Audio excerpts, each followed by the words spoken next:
I need water. Oh.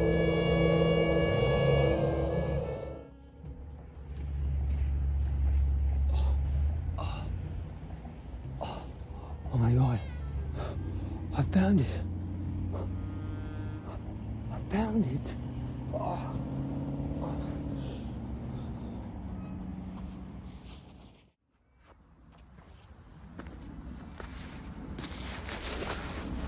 G'day, this is New Growth and Career page, and no, I'm not in the Sahara Desert. I'm actually in Western Sydney, so I'm in a place by the Hawkesbury River called Yarramundi Reserve. Now, why am I here today? Well, I'm actually here to look for a very rare Grevillea, and this Grevillea species has a particular subspecies, a particular form that's only found here in the sands, of the riverbanks here. So it's a species that actually likes to grow in sand. And we're gonna go find it today and see if any of the populations are here. It's only found here, another reserve down the river. So we're gonna go check that out. And by the way, I got a new mic as well. It's nice and clear. So testing 1, 2, 3.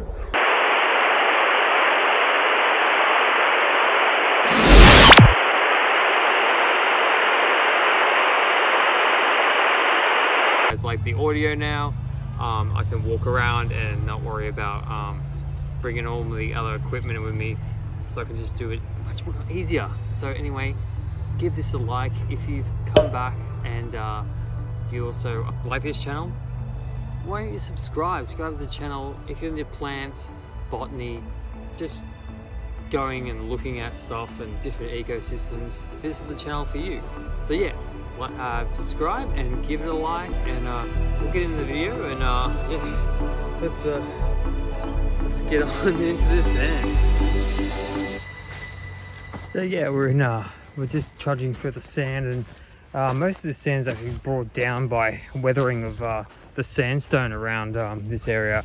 Also, you've got the river rocks that's been slowly but surely eroded and worn down into these giant pebbles.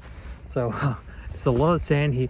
Actually, Yarramundi experienced a lot of flooding, which actually removed a lot of the sediment and trees. And you can see there, a lot of the trees were actually non-existent. There was actually a lot of casuarinas here, but they've all been washed out, and a lot of the sands here were actually much higher than this. And but we're going up the bank here. I'm just well, we're just going up the bank here, and we're just gonna have a look around. Very popular spot. People come fishing down here, and they yeah, like to go swimming down here. We're gonna be looking for this Grevillea, and so we better get into it. Cue music.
white settlement. The local Gadigal people actually used this area. One of the clans actually was in this area in particular, and they used the river pebbles here as good tools. They could shape tools out of the river rocks that have been worn down the river, and they used this area for thousands upon thousands of years. This is a very special place for the Gadigal people. This is their land, and it should always be their land. And so it's a very big importance to the local Aboriginal people. So there were artifacts here, found a lot of the erosion. The floods have actually removed a lot of these sites away. So unfortunately, this erosion does affect heritage here. But believe it or not, this used to be the river right through here.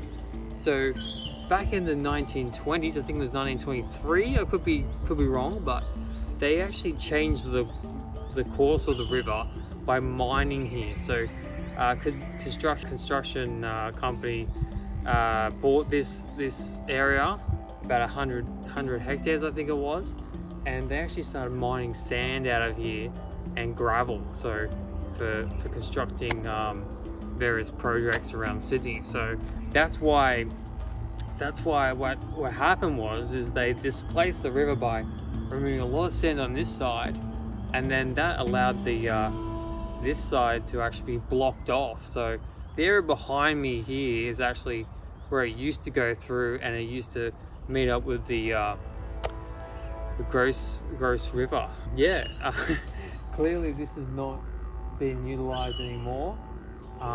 The river sort of does bypass this every now and again, but what we're seeing here is a major erosion out here. So yeah, they definitely changed the course of this river. I think up to 1994 they then stopped mining sand out of this area. So it was a big chunk of time where this river was actually being affected. So a lot of vegetation has been cleared, and that actually caused more erosion on the high side of the river. So you get this scouring, which is not great, and we're gonna go have a look at this scouring. And yeah, so that's a big thing. Like, these rivers can be changed. Naturally the rivers can be changed, but human intervention, it can change courses of river too. So this river is quite narrow, which is how rivers should be. They shouldn't be massive and gouged out, and that's what's happened. It's become much bigger and gouged out, and then we've had erosion problems over the last 70 years. So yeah, so that's a brief history of the area, and we'll have another look around and see what we can see, and yeah, we'll get into it. So here we have the Gross River. That's comes down off the mountains, and then it meets the Nepean River, the Hawkesbury River, right here. As you can see, here's some erosion, and this is a prime example for scouring. So usually in scouring, it's usually on the one side of the bank, and usually undercuts the sediment. Here it's quite soft. It's very sandy. There's alluvial sediments here, so they are quite soft, and there's not a lot of bedrock here. So what usually happens, you can see here, it gets undermined. See how it's softer underneath here? So much softer. That actually keeps eroding out, and eventually the top, just like that, just falls off, and you just keep getting this erosion, and then all the sediment silt builds up further down in the river, and it's not great for the river. It actually chokes the river. The sediment builds up and can slow water courses and cause a lot of other issues with the river. So yeah, it's a problem. But yeah, the major gouging out. And as I said, the Gadigal people were here for thousands of years, and they were using the rocks here as tools.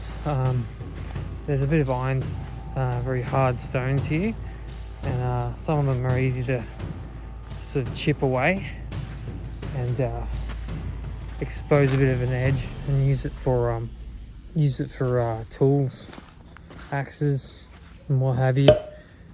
Just having a look because there's a lot of debris around, and yeah, here you go.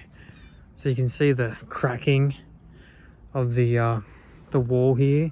This is actually a bit higher up here, so this is where it normally flows, but we had so much water it toppled all those casuarinas. You see those casuarinas in the back, they're a bit higher up, but all these got ripped out and flattened. So it's just a major flooding occurrence, and they're only gonna get worse. So that's not good for the river, but they are managing this river well. They're actually ensuring. Oh, a mushroom. Oh, got distracted by a mushroom. But yeah, there are a lot of the vegetation goes in this area and trying to stabilize these banks before we lose much more. The government really has been trying to get that going, and you can see the layers. You can see the layers of previous paths and how it just, you can see this layer in particular. I don't know why that's very significant, but you can see the difference in sediment there. You can see chunks of things there. I think that's a piece of wood there. So there's a lot of history in this area. Yeah, so it's just a shame that they robbed. So this area out here is where they took most of the sand out. So yeah, they used it for construction. Believe it or not, they actually had a railway coming along the bank here and actually met up down here. It came off the Hawkesbury line, the Western line, and it actually ran for quite a considerable amount of time until it was stopped when the owners stopped doing it. But I think the train is somewhere now. I think it's called Emma. And I'll put a picture up of what Emma looked like. But yeah, she was the one that was taking sand out onto the railway, back onto the main run of to get the sand out there and to transport it from here out of Yarramundi. And yeah, just more sediment being eroded. Here you go, there's some chunks that fallen down. Just chunks. You can see a bit, there is some remnants of previous fires, and maybe even when the local Gadigal people were sitting along here and cooking food and living along this this bank. And yeah, it's just a shame with these floods. Last 4 years has been terrible. We've been having so much amount of rain here, but yeah, you can see this tree's been burnt. Actually been brought down the river, probably from maybe the Gross River, or most likely from the Gross River, because we had fires up from the Blue Mountains. So we had floods, fires, and you know, the plague as well. The end is nigh, people. So yeah, it's just there's this red dirt around, this red dirt mixed into it. I'm not sure what that is. Some red sediment, but yeah, some more erosion. Got some pebbles down here. Good old bottle. Someone left a thong back there. It's an old bottle there. So yeah, anyway, it's very calm today. Not many people. It's nice.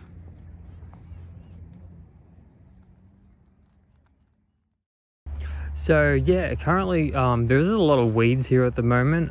They are trying to control these weeds, but you've got some a lot of species here. There's a lot of species that's been planted. This is like maybe Pittosporum? I'm not sure. It looks like a Pittosporum. Looks like the orange Pittosporum. But there's a lot of acacia species here. There's what's this? This looks like Grevillea species. Also over here I saw some indigo. This is used a lot in bush regen plantings. Oh look, there's a lady back there. And the indigo is it's a Fabaceae or Fabaceae member, so it's a really good colonizer, and also releases those the nitrogen in the ground by its nodules and the roots. So yeah, recently they've done some bush regen here, and we're gonna look if we can find this species of Grevillea. There's an old acacia there. That's Biviana, I think it is. Biviana, and unfortunately that one's died. But yeah, there's a few species in here. There's some weedy fennel.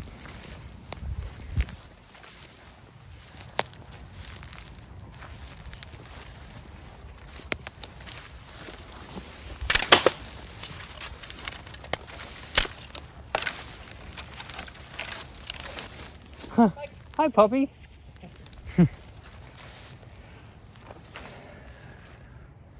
So yeah, there's a lot of weeds. There's cestrum as well, unfortunately, around here. But yeah, they are trying to bush regen this place. I don't know what this is. This is a giant, some sort of giant thistle or something. It's got massive heads on it. And you can see the pappus, how they transport. It's blowing the wind. I'm probably spraying it around, but yeah, maybe Senecio. I'm not sure. There you go. There's a nice look at it. We're looking at weeds. But yeah, they've been trying to keep this place under control. This is the only place you'll find this Grevillea. Now it's actually Grevillea.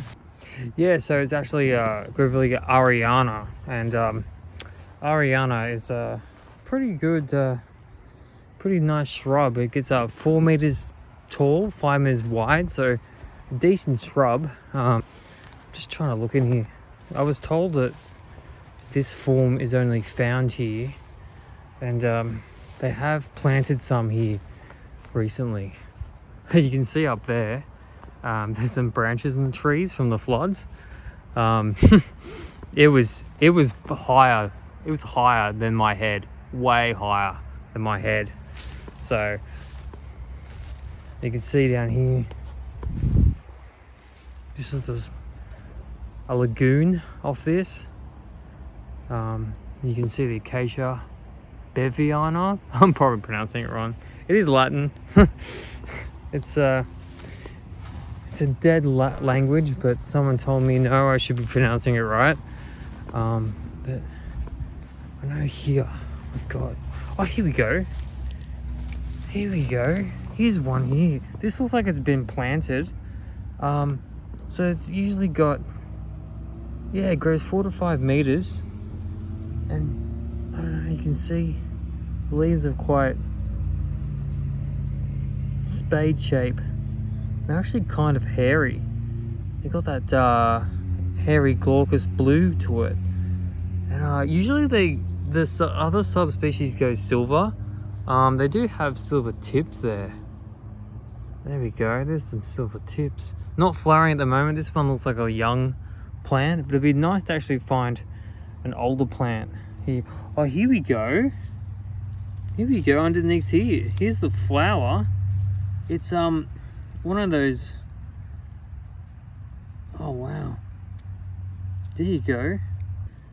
Usually they turn. Sorry, I'm trying to focus the camera here. Sorry. It's very hard. There we go. I'll put my lens on. We'll have a closer look at this flower. So yeah, yeah, Grevillea ariana, obviously member of the Proteaceae family. So I've got my lens on here. We'll have a closer look at the flower. There we go. There we go. Oh, this one's only got 3 on there, so it's only a young flower. They can have up to 10 styles, like the complete individual flowers on here. It looks like there's another 2 emerging, but you see all the hairs on it to reduce water loss. You can see back in that little where it's gets a bit fat there. Sorry about my nail. Been working today in the dirt. And then see that where it's swollen? That's where all your ovaries are. The ovum is the female part, and that's a stigma actually just emerging there from that sheath, and that will split open, and then you'll have that hairy stigma, which is the male part, and then you got the stamens which will be inside. I can see this other flower. Yeah, wow, that's a good find. I'm glad, but I was looking for like some more. There you go. There's the stigma, and you can see the hairs on it, and then the pollen actually sits on here. When a bird comes in to get the nectar out of the base of the flower, it actually dabs on the back of all these nectar feeding birds. So it's really important for Grevilleas for being pollinated by nectar feeding birds. You can see the silver hairs. That's cool. Cool adaptation. And let's have a look at the leaves. The leaves are sort of glaucous, leathery at the top, but then underneath, oh, there's some insects there. Looks like some scale. It's got some scale already on it. There you go. Got some insects on it. What's that? So hard to focus this. Yeah, got some hairs there. A midrib in there. You can see the veining as well. Very slight veining through the leaf. There you go. Almost runs parallel with that main vein, but look at that. Look at that. The hairs on it. So that's nice, a nice find. Yeah, it gets 3 meters tall. Great plant. Like, there we go. There's another flower bud emerging there. So that's awesome. So yeah. Anyway, yeah. Only found here in Yarramundi, and also down at Bent's Basin, which is like a reserve down south from here. That's actually had the same problems with the floods before. So fortunately, a lot of the plants there got ripped out close to the water, but there is supposedly population here. This is supposedly the last of the population, but I wouldn't be surprised if there's some around. That one's just been planted, but it'd be nice to actually go and find an actual population of them, a stable population. We got a lot of acacias here. There you go, there's another species. Timbiata, I think.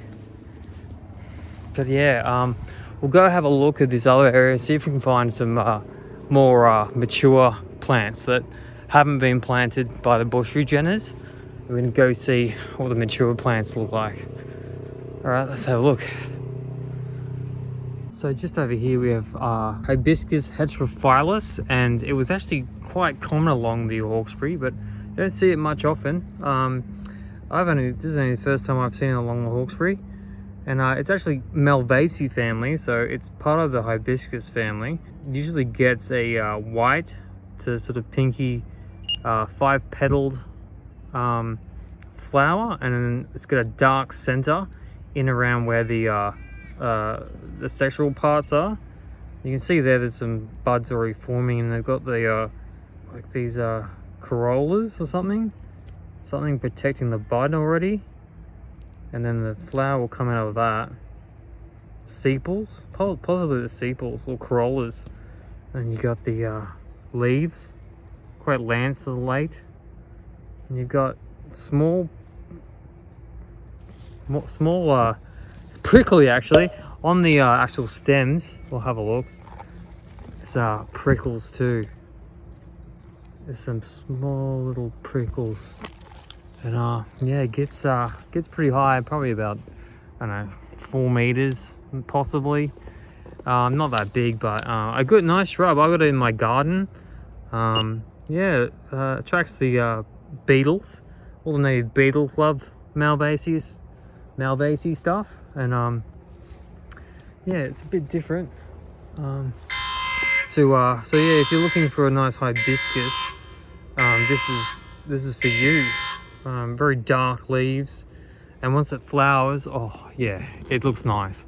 It looks very nice. It has that really straight, upright growth habit, and yeah, it has those nice pink flowers, pink to white, and that dark center. Unfortunately, we've hit our mark. I might have to come back here again and have a look, but private property ahead. I'm sorry guys, I'm not trespassing. I'm a good boy, so I'm not gonna go any further, which is a shame. I was hoping to run into some of the Grevillea that we're looking for, but it's getting dark now. But yeah, I hope you enjoy this little video. Yeah, like, it's important to keep these species going. I mean, even if it's a plant with a different form or slightly different genetics, could be genetically slightly out there. All these genetics are very important to keep alive. And yeah, anyway, that's me. I'll see you later. It's nice to have a mic, and I don't have to like carry a lot of things. And yeah, it's a nice Rode mic. A lot of people are using them, so they're pretty good to use. I find it quite easy to attach to my phone. So anyway, guys, I'll see you guys later. Make sure you like and subscribe, and yeah, like this video, and yeah, look out for more videos to come. So yeah, let's go out and have a look at the nice view. There we go. See you later, guys.